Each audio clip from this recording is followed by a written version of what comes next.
Hello ladies and gentlemen, and welcome to the 12th episode of the devlog series of Any Journey. Today, first of all, I want to clear up something from last week, which is that this map is actually procedurally generated like it always has been. It's not a static map, it's the same algorithm. I just tweaked it and made it look better, and this is what we have now. So I can change it, I can make different worlds. Every time you start a game you will create a different world, that's the idea. Also, I'm experimenting with different fonts, so this is a different font than last week, and maybe it will change next week, I'm not sure.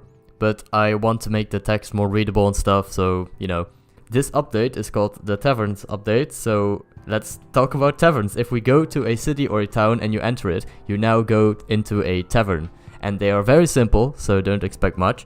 But they do have an NPC which can give you quests.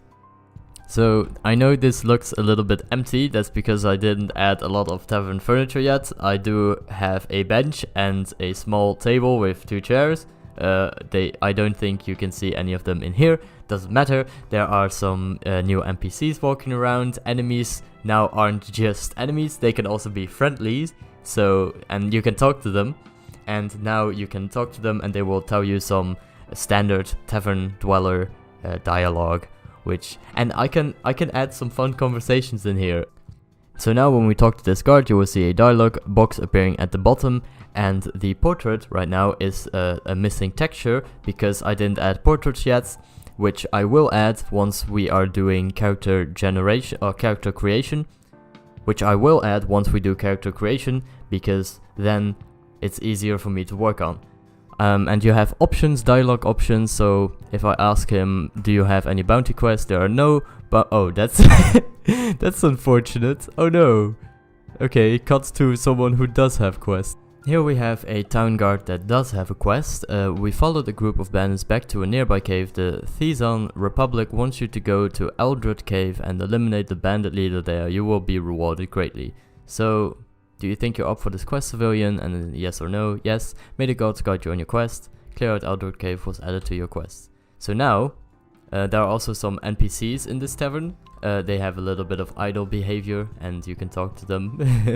They just have some random dialogue that I added in.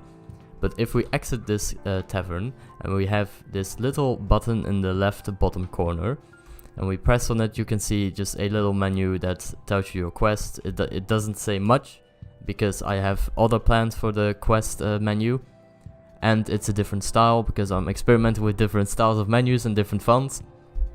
Anyway, it just says the description that you already heard. And when we look on the map, you can see that this cave here has a different color tag because that's where a mission is. And this is Eldred Cave, which is where we have to go. So you travel there, and right now you can just teleport everywhere on the map, which will change in the future. I want you to be able to plan your journeys, and right now you can teleport all over the map, but that will change. So when we enter Eldred Cave,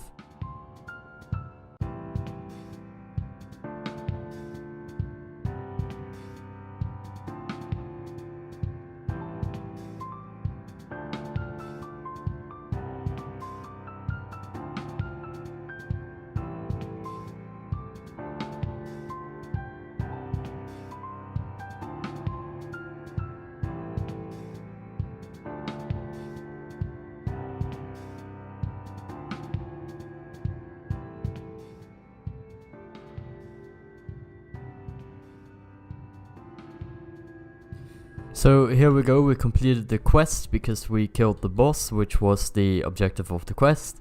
And now we can exit this cave. You can now exit caves by just pressing escape. And as you can see, the tag has moved from where we are back to the town where we got the quest from. So if we now travel to the town and enter it and talk to this town guard, you've completed the quest for the Thezons. For that, we reward you with, and then, of course, it doesn't go as planned, and it tells me the package path to the reward class in my files. So, it would tell you how much gold and how much reputation you get. We can talk to another NPC here. And, well, that's basically taverns for now. And quests. It's more like a real RPG now. Right, I changed the name generation, so names should be a bit easier to pronounce now. The name generation is also based on race, I think. So if you have an orcish camp, it will have a very orcish type name. If you have an elven castle, it will be a very elven name, like Zuruzu. Well, what is this? Orgo. I think this is orcish. Kar. Yes. Mock. Yeah, that's very orcish.